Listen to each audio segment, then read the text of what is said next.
ഇനി അടുത്തതായി മാജിക് അവൻ്റെ second recipe of the week. ഈ ആഴ്ചത്തെ സെക്കൻഡ് റെസിപ്പി ഒരു സിമ്പിൾ ബിസ്ക്കറ്റാണ്. ഇത് ബേക്ക് ചെയ്യുന്ന കാര്യമാണ്. സിമ്പിൾ ബിസ്ക്കറ്റ് എന്ന് പറഞ്ഞപ്പോൾ തന്നെ മനസ്സിലായി, ഒരുപാട് ചേരുവകളൊന്നുമില്ല, നമുക്ക് വീട്ടിൽ എളുപ്പത്തിൽ ചെയ്യാൻ പറ്റുന്ന ഒരു കുക്കീസ്, വാനില കുക്കീസ് എന്നും വേണമെങ്കിൽ പറയാം, അല്ലെങ്കിൽ വാനില ബിസ്ക്കറ്റ്സ്.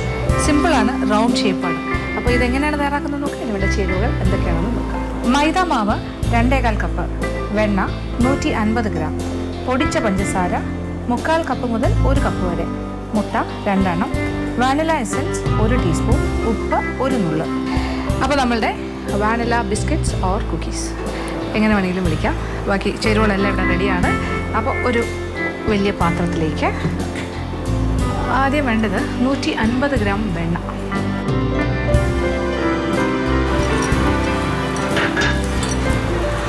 റൂം ടെമ്പറേച്ചറിലാണ് വെണ്ണ ഇരിക്കേണ്ടത്, അതായത് നമ്മുടെ അന്തരീക്ഷത്തിൻ്റെ ഊഷ്മാവ് അതെത്രയാണോ അത്. അപ്പോൾ ഫ്രിഡ്ജിലിരിക്കുന്ന വെണ്ണയാണെങ്കിൽ ഫ്രിഡ്ജിൽ നിന്ന് പുറത്തേക്കെടുത്ത് നേരത്തെ തന്നെ വെക്കണം.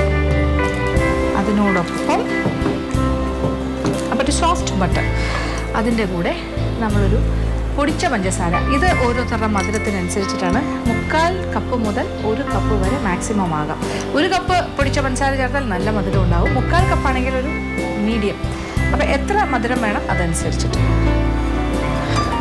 ഇത് രണ്ടും കൂടി ചേർത്ത് നന്നായിട്ടൊന്ന് തേച്ച് സോഫ്റ്റ് ആക്കണം. സോഫ്റ്റ് ആൻഡ് ഫ്ലഫി, നല്ല ലൈറ്റ് ആൻഡ് ഫ്ലഫി ആക്കി മാറ്റണം. നല്ല പതഞ്ഞ് വരുന്ന രീതിയിൽ നല്ലതായിട്ടൊന്ന് തടിത്തവിയോ അല്ലെങ്കിൽ ബ്ലെൻഡറോ എന്ത് വേണമെങ്കിലും ഉപയോഗിക്കാം. എനിക്ക് തോന്നുന്നു ബ്ലെൻഡറിൻ്റെ ആവശ്യമൊന്നുമില്ല, നമ്മൾ തടിത്തവി ഉപയോഗിച്ചിട്ട് തന്നെ നന്നായിട്ടൊന്ന് തേച്ച് പതപ്പിച്ചെടുക്കുക. ഞാനിപ്പോൾ ഒരു 3/4 കപ്പ് പൊടിച്ച പഞ്ചസാരയാണ് ചേർത്തിരിക്കുന്നത്. അപ്പോൾ നല്ലതായിട്ടൊരു എന്താ പറയുക, സോഫ്റ്റ് ആൻഡ് ഫ്ലഫി അല്ലെങ്കിൽ ലൈറ്റ് ആൻഡ് ഫ്ലഫി ആയിട്ട് മാറിക്കഴിഞ്ഞു, നല്ലൊരു പതഞ്ഞ രീതിയിൽ ആയിക്കഴിഞ്ഞു. ഇതിപ്പോൾ ഞാൻ തടിത്തവി കൊണ്ട് തന്നെയാണ് ബീറ്റ് ചെയ്തത്. ഇങ്ങനെ ആക്കി സർക്കുലർ മൂവ്മെൻറ്റ്സ് കൊടുത്തുകൊണ്ടേയിരുന്നു. ഇനി എന്താ വേണ്ടത്? ഇനി നമ്മൾ 2 മുട്ട,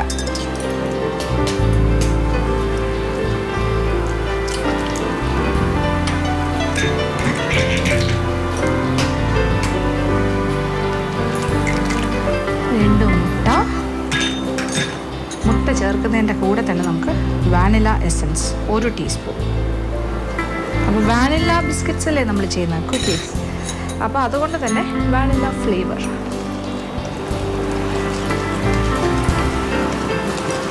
നന്നായിട്ട് യോജിപ്പിക്കും. ആദ്യം നമുക്ക് തോന്നും ഇതൊന്ന് പിരിഞ്ഞു പോയതോ പിരിഞ്ഞോ എന്തെങ്കിലും ഇങ്ങനെ പിരിപിരാന്ന് പറഞ്ഞിട്ട് പിരിഞ്ഞതുപോലെയൊക്കെ തോന്നും. പക്ഷേ ഒരു കുഴപ്പമില്ല, പിരിയൊന്നുമില്ല. നമ്മളിങ്ങനെ ആ ഒരു സർക്കുലർ മൂവ്മെൻറ്റ് ഇങ്ങനെ കൈ ഇങ്ങനെ ചുറ്റി ചെയ്യുന്നില്ലേ തടിത്തടി, അതങ്ങനെ കണ്ടിന്യൂ ചെയ്തുകൊണ്ടിരിക്കുക, അത് തന്നെ തുടരുക. കണ്ടല്ലോ ഇപ്പം നന്നായിട്ട് ഏതാണ്ട് യോജിച്ച് കഴിഞ്ഞു. വേറൊന്നും ചെയ്യാനില്ല. 2-3 മിനിറ്റും കൂടി ഇങ്ങനെ വെയിറ്റ് ചെയ്യാം.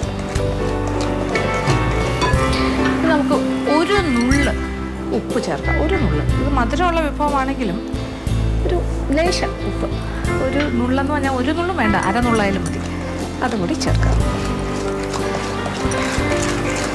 അപ്പോൾ നന്നായിട്ട് യോജിച്ച് കിട്ടിയിരിക്കുകയാണ്. മുട്ടയും പഞ്ചസാരയും, പഞ്ചസാര പൊടിച്ചതും വെണ്ണയും. 150 ഗ്രാം വെണ്ണ, 3/4 കപ്പ് പൊടിച്ച പഞ്ചസാര, 2 മുട്ട, 1 ടീസ്പൂൺ വാനില എസൻസ്. ഇനി നമ്മൾ അളന്ന് വെച്ചിരിക്കുന്ന 2.25 കപ്പ് മൈദ മാവ്, 2.25. ഇതിൽ ബേക്കിംഗ് പൗഡർ, സോഡാപ്പൊടി അങ്ങനെയുള്ള ഒരു കാര്യങ്ങളും നമ്മൾ ചേർക്കുന്നില്ല.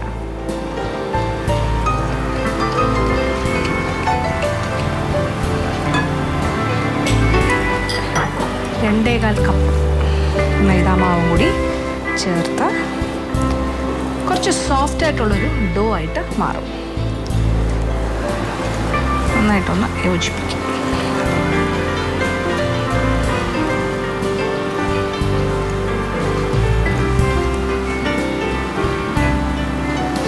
നന്നായിട്ട് യോജിച്ച് കഴിഞ്ഞാൽ നമുക്ക് കൈ കൊണ്ടൊന്ന്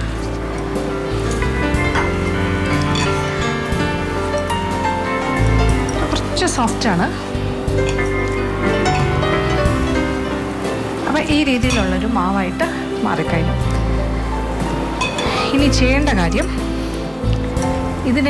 ഇതിപ്പോൾ കയ്യിൽ നമുക്ക് ഹാൻഡിൽ ചെയ്യാൻ ബുദ്ധിമുട്ടുണ്ടെങ്കിൽ, കയ്യിൽ ഇങ്ങനെ പിടിക്കുന്നു എന്ന് തോന്നുകയാണെങ്കിൽ ഒരു 10 മിനിറ്റ് സമയം ഫ്രീസറിലേക്ക് വയ്ക്കാം. അപ്പോൾ അത് കുറച്ചും കൂടെ ഒന്ന് സെറ്റാവും. അത് കഴിഞ്ഞാൽ കൈ ഉപയോഗിച്ചിട്ട് ഇതിനെ ഷേപ്പ് ചെയ്യാനായിട്ട് കുറച്ചുകൂടി എളുപ്പമായിരിക്കും. അപ്പോൾ ഒരു 10 മിനിറ്റ് വേണമെങ്കിൽ ഫ്രിഡ്ജിൽ വയ്ക്കാം, ഫ്രീസറിൽ വയ്ക്കാം. അപ്പോൾ പെട്ടെന്ന് തന്നെ അതിൻ്റെ ഒരു ഷേപ്പാകാൻ എളുപ്പമായിട്ട് മാറും. അപ്പോൾ ഒരു 10 മിനിറ്റ് സമയം നമ്മൾ ഈ കുഴച്ച മാവ് ഫ്രീസറിൽ വെച്ചിരുന്നു. അത് കഴിഞ്ഞ് പുറത്തെടുത്തപ്പോൾ അത് കുറച്ചുകൂടെ ഒന്ന് കൈകൊണ്ട് നമുക്ക് ജോലി ചെയ്യാൻ പറ്റുന്ന ഒരു ഷേപ്പിലേക്കായി കഴിഞ്ഞു, കണ്ടല്ലോ. അപ്പോൾ ഇനി ഇതിനെ കറക്റ്റ് 2ആയിട്ട് ഭാഗിക്കണം, 2ആയിട്ട് ഡിവൈഡ് ചെയ്യണം. ഓക്കെ, എന്നിട്ട് ഒരു പകുതി എടുത്തിട്ട് ഒന്ന് റൗണ്ട് സിലിണ്ട്രിക്കൽ ഷേപ്പായിട്ടൊന്ന് കൈ കൊണ്ട് ആദ്യം ഒന്ന് ഷേപ്പ് ചെയ്യണം. എന്നിട്ട് ഒരു സിലിണ്ട്രിക്കൽ, എന്നിട്ടൊരു അലുമിനിയം ഫോയിൽ പേപ്പർ അതിനകത്തേക്ക് വെച്ചിട്ട് ഒരു സൈഡിലേക്ക് വയ്ക്കാം. എന്നിട്ട് അതിനകത്ത് വെച്ച് ഒന്ന് റോൾ ചെയ്യാം. അത് കറക്റ്റായിട്ട് ഷേപ്പായിട്ട് വരും. ആദ്യം ഒന്ന് റോൾ ചെയ്തിട്ട് അതിൻ്റെ സൈഡിൽ നന്നായിട്ട് ഈ മുട്ടായി പേപ്പറൊക്കെ തിരുക്കുന്ന പോലെ ഇങ്ങനെ ചെയ്യാം, കണ്ടല്ലോ. ഇങ്ങനെ ആക്കി കഴിയുമ്പോൾ എന്തെങ്കിലും ഒരു സിലിണ്ട്രിക്കൽ ഷേപ്പായിട്ട് വന്നില്ലെങ്കിലും നമ്മൾ കൈകൊണ്ട് ചെയ്യുന്നതിനെക്കാട്ടിലും ഈ ഒരു ടൈറ്റൻ ചെയ്യുമ്പോൾ ഇങ്ങനെ നന്നായിട്ട് മുറുക്കുമ്പോൾ അത് ആ ഷേപ്പായിപ്പോകും.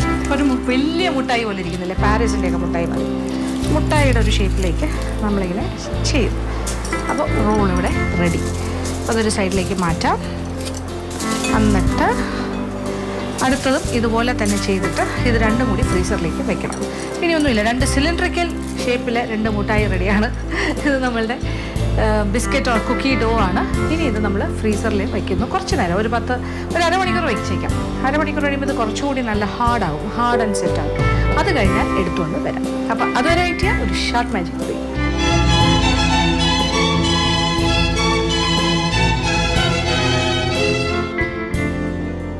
അപ്പോൾ നമ്മൾ ഫ്രീസറിൽ വെച്ച് നല്ല തണുപ്പിച്ച് റെഡിയാക്കി വെച്ചിട്ടുണ്ട് നമ്മുടെ കുക്കി ഡോ അല്ലെങ്കിൽ ബിസ്ക്കറ്റ് ഡോ. അപ്പോൾ ഒന്ന് സെറ്റായി കഴിഞ്ഞാൽ ഇത് ഫ്രീസറിൽ വെച്ചൊരു അരമണിക്കൂർ കഴിയുമ്പോൾ നല്ല ഷേപ്പ് നല്ല ഉറയ്ക്കും. അത് കഴിഞ്ഞാൽ എടുത്തിട്ട് ഫ്രിഡ്ജിൻ്റെ താഴത്തെ തട്ടിൽ വെച്ചാൽ മതിയാവും. അപ്പോൾ ഒരു ഷേപ്പിൽ തന്നെ ഇരിക്കും. പിന്നെ നമുക്കൊന്ന് തുറന്ന് നോക്കാം. ഉണ്ടല്ലോ നല്ല ഷേപ്പായിട്ടിരിക്കുന്നത്. ഇനി നമുക്ക് ഇത് ഇളക്കി മാറ്റുന്നൊരു ജോലി മാത്രമേ ഉള്ളൂ. അതിൻ്റെ കവറിങ്, അപ്പോൾ ആദ്യത്തെ സിലിണ്ടർ നമ്മൾ അതിൻ്റെ കവറിങ് മാറ്റി. ഇനി എന്താണ് ചെയ്യേണ്ടത് നോക്കാം. അപ്പോൾ ഇനി നമ്മൾ ചെയ്യേണ്ടത് ഇത് കട്ടി കുറഞ്ഞ രീതിയിൽ ഒരു വളരെ കനം കുറച്ച്, ഒരുപാട് കനം കുറച്ചല്ല, നമ്മൾ ആദ്യത്തെ ഈ സൈഡ്സ് രണ്ടും വേണമെങ്കിൽ ഇങ്ങനെ ഷേപ്പില്ലാത്തത് കൊണ്ട് മാറ്റാം. ഈ സൈഡും ഈ സൈഡും, ബോത്ത് സൈഡ്സ്. എന്നിട്ട് ഇനി നമ്മൾ കറക്റ്റായിട്ട് റൗണ്ടായിട്ടുള്ള ഷേപ്പിൽ കഴിയുന്നിടത്തോളം കട്ടി കുറച്ച് ഇങ്ങനെ റൗണ്ട് ഷേപ്പിൽ കട്ട് ചെയ്തെടുക്കണം.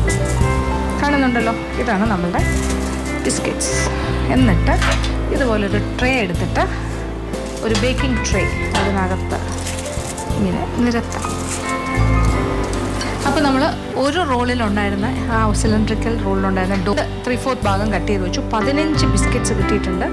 ഇനി ഇതെന്താണ് ചെയ്യേണ്ടത്, ഈ ട്രേ ഇനി നമ്മൾ ഇലക്ട്രിക് അവനിലേക്ക് മാറ്റുന്നു, ഒരു പ്രീ ഹീറ്റഡ് അവനിലേക്ക്. എന്നിട്ട് 180 ഡിഗ്രി ചൂടിൽ തന്നെ ഏതാണ്ടൊരു 15 മുതൽ 20 മിനിറ്റ് സമയം വരെ നോക്കിയിട്ട് ഇതൊരു വലിയ നിറവ്യത്യാസം വരാത്ത രീതിയിൽ ബേക്ക് ചെയ്തെടുക്കുക. അപ്പോൾ നല്ലൊരു കരുകരുപ്പായിട്ട് കിട്ടും.